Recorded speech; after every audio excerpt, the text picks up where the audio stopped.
Break na kayo ni Maxi. Ako na kay Maxi. Dami niya ng jowa. No? Mahilig talaga ako magluto.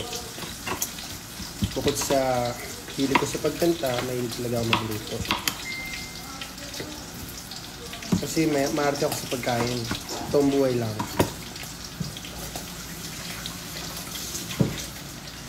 Sobrang arte ko sa pagkain.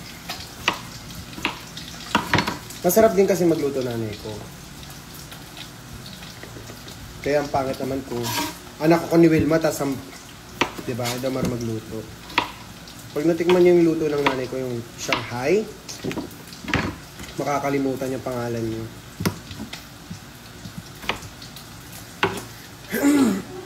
Pwede ka na mag-asawa. Kaya pa ng nanay ko.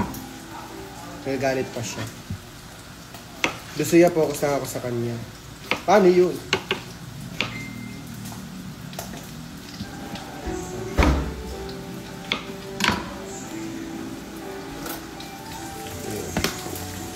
Kailangan lumambot ng baboy at ng patatas. Sabay-sabayan sila.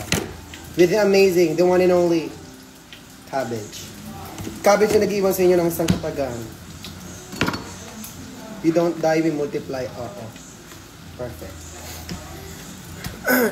Mag-chef yan siya. Hindi ko naman pinangarap na maging chef, gago. Teka lang, gago.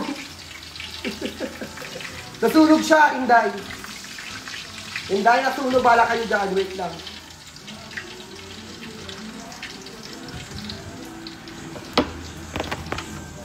Anyway, susunog yung dinain na una.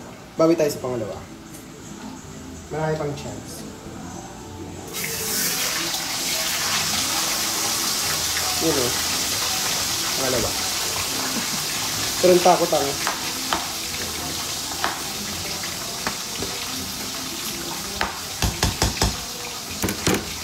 Asa na ba yun? Anyways, the cabbage.